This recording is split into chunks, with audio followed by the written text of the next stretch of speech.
Hello friends, I'm Sarah from Ensign Insights, and this video is all about faux calligraphy, also known as fauxligraphy.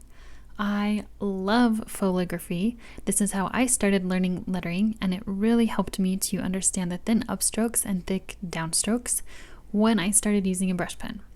One of my favorite things is that you can use any pen. No more excuses of not being able to buy brush pens that are really expensive. I totally get that because that's where I was when I started, but you can even use a pencil for fauxligraphy. For today's video, I will be using Tombow twin tone pens. Enjoy this quick clip of me organizing them by rainbow colors because it's just so satisfying.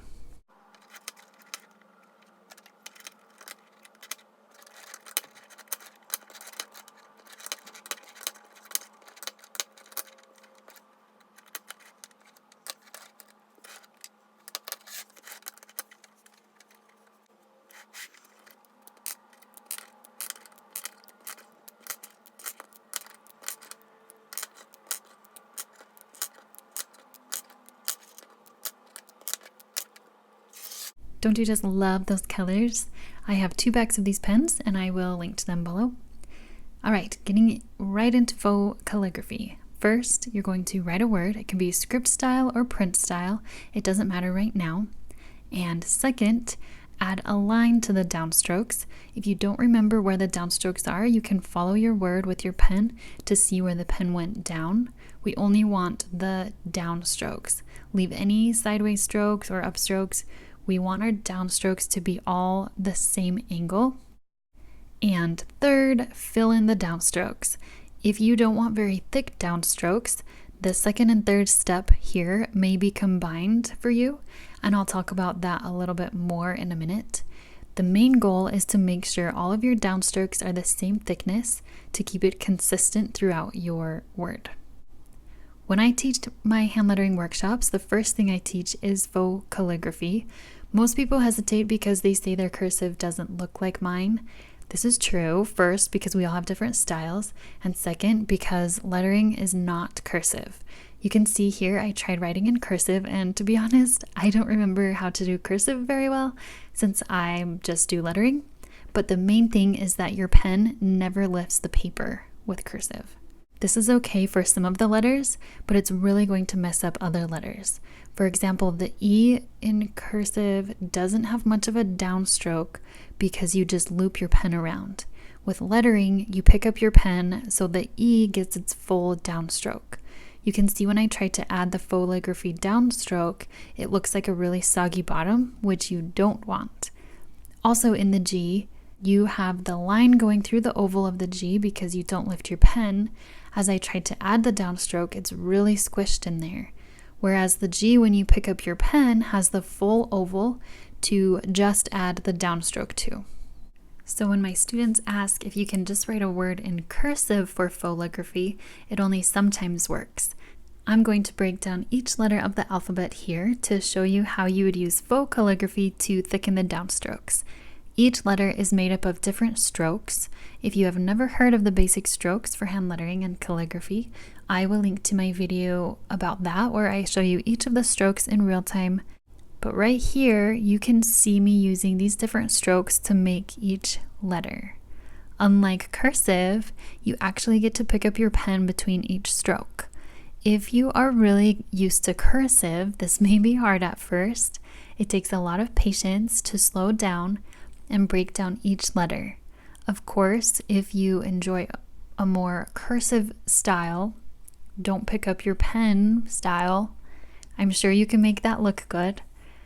I just know that for me and most of my students, it is easier to break it down like this. I like that I can pick up my pen and breathe for a second while I'm getting ready for the next stroke. It is very therapeutic. And it helps you to get more consistent strokes so you can have good quality lettering by just breaking it down and focusing on the little details. And as for adding the downstrokes, you can see I normally add the thickness to the right side of the stroke. That's just a general rule. However, you have to decide letter by letter and word by word. If I'm going to cover up a loop too much, Then I'll add it to the left side. And sometimes I add a little to the right and a little to the left, depending on how much room I left for myself. The main thing is that it looks natural, like a brush pen did it, and you have the same downstroke width throughout your word. On the P, I did it on the left side of the downstroke, and on the Q, I did it on the right side of the downstroke. And that is just because that's the size of the stroke that I wanted. This is another great aspect about faux calligraphy. You can choose the style. Do you want it to be thinner downstrokes with very little contrast between your upstrokes and downstrokes? Or do you want a really thick, chunky downstroke with a lot of contrast? With faux calligraphy, you get to choose. If you were using a brush pen, you'd have to choose the right brush pen for thin or chunky, and some brush pens do have a good flexibility that allow you to get some variations, but with faux calligraphy, you can be doing this with any pen. And that leads me to my new Skillshare class I'm creating for you, how to do faux calligraphy to create your own unique style. Creating your style can seem like this big, vague mystery, but I'm going to keep it really simple for you and show you how faux calligraphy can help.